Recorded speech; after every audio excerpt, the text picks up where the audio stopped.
Donald Trump has been more panicked in the past week than maybe at any other point in his political career because he sees everyone abandoning him as the Epstein scandal ruins his term. Not only is the MAGA base fractured, but of course the biggest backers of Trump in Congress have become his biggest detractors in Congress. And it's not just that, it is the people who have been abandoned by this administration and by Donald Trump, specifically one fired advisor to Donald Trump, who has leaked an Epstein text that not only exposes some of the criminality of Donald Trump, but raises suspicions about Epstein's death. We're going to get into it all, especially that text. Now, before we get into that leaked text, before we see how it is raising new questions about Epstein's death, I want to start with a very, very powerful message. A new video shared by Epstein survivors that I think we all need to take a look at.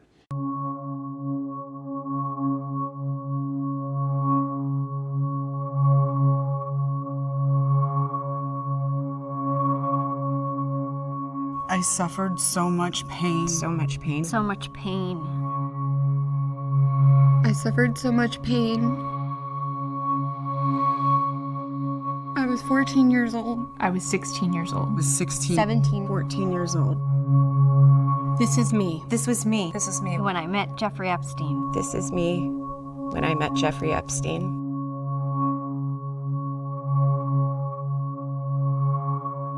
There are about 1,000 of us.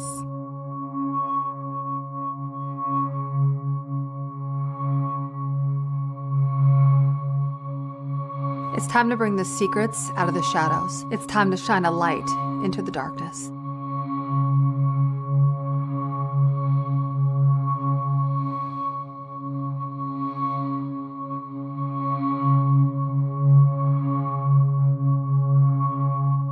I don't know how someone like Mike Johnson could hear the stories from these survivors. And Democratic members of Congress have talked about this. The meeting that they had with Mike Johnson and survivors, them imploring Johnson and congressional Republicans to release the Epstein files, to put pressure on Donald Trump, and then to turn your back on these people who have been braver than anyone else fighting for justice, fighting to have their stories heard because in some instances they are so traumatizing that not even they know the extent of their abuse. Is that not disgusting? Is that not devastating that Mike Johnson has turned his back on these people after pretending to be sympathetic, after pretending to care about their stories? Mike Johnson has completely turned his back on them. But it's no surprise for MAGA. The cruelty is the point for MAGA. If you stand up to their movement, if there is any pushback whatsoever, they want you to feel the pain that comes with your bravery. That is what they want. But they also don't want you to see how panicked they are.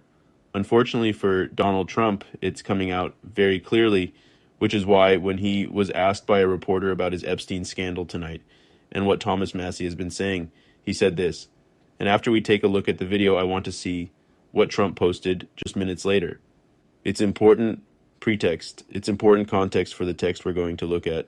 Representative Massie says he's concerned that the Epstein probe you are calling for could be a smokescreen to block the release of more files. Is that the case? Well, I don't want to talk about it because fake news like you're a terrible reporter, and fake news like you, they just keep bringing that up to deflect from the tremendous success of the Trump administration. So a guy like Massie, his poll numbers are showing he's at 6% approval rating right now. And we call him Rand Paul Jr. because he never voted. Just minutes ago on Truth Social, Donald Trump wrote, Just minutes ago on Truth Social, Donald Trump wrote, as I said on Friday night aboard Air Force One to the fake news media, House Republicans should vote to release the Epstein files because we have nothing to hide, and it's time to move on from this Democrat hoax perpetrated by the... As I said on Friday night aboard Air Force One to the fake news media, House Republicans should vote to release the Epstein files because we have nothing to hide, and it's time to move on from this Democrat hoax perpetrated by the radical left lunatics. So Donald Trump is both simultaneously saying that the Epstein files are a hoax and there's nothing in them, but the Epstein files should be released because there's stuff in them that people need to see, and there are Epstein files that have been hidden. What I think Donald Trump is doing right now is pretending like he's going to release these files, pretending like he wants transparency, because the investigation that he has called upon Pam Bondi and the DOJ to carry out might mean that some of these files, which will be under review, will be blocked by courts. And so Trump can say, well, it's not my fault. I'm just following the law, which of course Donald Trump never is, and he's always breaking it. But this will be another layer of the cover-up. But what makes the cover-up so clear is this text that was shared by Steve Bannon between him and Epstein about Donald Trump. 2 weeks before he's arrested, Epstein texts Steve Bannon, "Now you can understand why Trump wakes up in the middle of the night sweating when he hears you and I." 2 weeks before he's arrested, Epstein texts Steve Bannon, "Now you can understand why Trump wakes up in the middle of the night sweating when he hears you and I are friends." Earlier this month, Steve Bannon said, "If we lose the midterms and we lose 2028, some in this room are going to prison, myself included, at a Republican conference." So Jeffrey Epstein and Steve Bannon, who was fired from his position in the White House in the Trump administration, they both acknowledged that Donald Trump is very worried about their friendship, very worried about the information that Epstein could share about their past. And of course, it was Steve Bannon who was working with Epstein to rehabilitate his image, to change the public's perception of him, and has hours of video footage that he hasn't shared, that he said he would, that he hasn't yet. And now Steve Bannon is saying that if Democrats take over, if Democrats have the power to release the full Epstein files, it could mean Republicans going to prison. So is that part of the normal criminal activity they engaged in with Jeffrey Epstein, or is that also a part of the cover-up, the reason they would be going to prison? Because I don't know at this point. All I know is what this text shows is that Steve Bannon was well aware of how terrified Donald Trump was of any more evidence coming out about he and Jeffrey Epstein having a criminal relationship. That is what is clear tonight, that Steve Bannon was well aware of that and Donald Trump was terrified. Was it a reason he broke ties with Bannon? Was it a reason that he had Epstein at Thanksgiving dinner, allegedly at Mar-a-Lago? I don't know. But again, all of these questions need to be answered with the release of the files, which is why it is so important we are getting an update from Congressman Robert Garcia right here. I mean, clearly, he is completely panicked. He is desperate. He knows that the American public is all now lining up to fight to ensure that the release of the files actually happens. And he's doing everything that he can to intimidate, to politicize and weaponize the government, to stop the files from being released. I mean, this last week, we were able, of course, to get out really important documents and information about the relationship between Donald Trump and Jeffrey Epstein. Some of those documents, read them for yourself, I think are quite disturbing. They're quite damning. There are definitely connections there. And I think the one thing that has become crystal clear this week is that this is a White House cover-up and that Donald Trump is absolutely hiding something. And this is the interesting part, right? We don't know from the documents that were released what legal culpability in this matter Donald Trump had. It wasn't clear enough to make that determination. But what's the cover-up for? What is this now? This was a MAGA-fueled thing to say that this was a Democratic problem and let's get these files out. Donald Trump said he would. His FBI deputy director and his FBI director were all on the same team on this one. They were all going to get these files out, and now suddenly there's nothing to see here.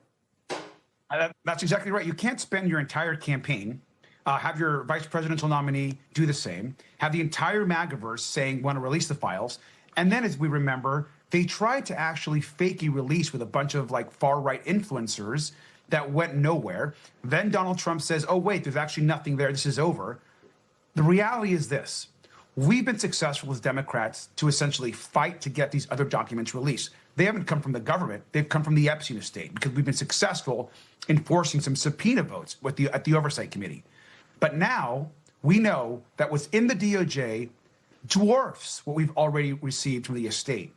For us to solve this case, for us to solve and get justice for these women and these survivors who were in many cases girls and children when they were raped and abused, we have to get access to the full Epstein files at the DOJ.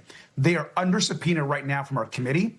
They've been unresponsive, and now they're forcing the entire Congress to take this vote. It's going to pass with substantial numbers, and they have to release the files. So let's talk about this. You've been working with a number of Republicans, including Marjorie Taylor Greene and Thomas Massie. Donald Trump said some nasty stuff about Massie last night. The White House put the screws to Lauren Boebert the other day. But the bottom line is there is this sense that if you're not the 218th vote, like Adelita Grijalva was, and you're a Republican, you may have no choice but to vote for this thing, what Congressman Swalwell referred to as a jailbreak.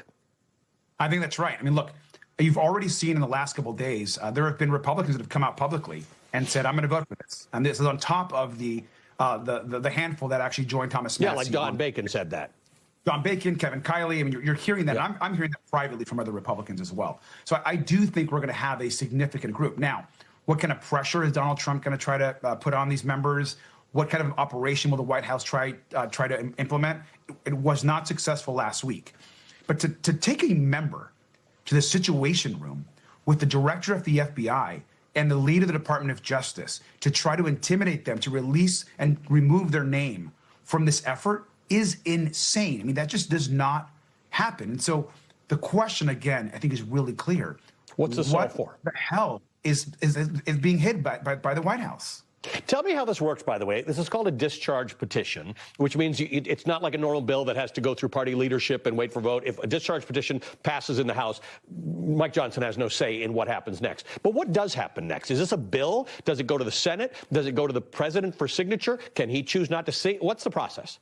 The process is exactly like a bill. So essentially, the House is now forcing the vote. It has to actually happen. The Speaker can't stop a vote. The vote will likely happen this week.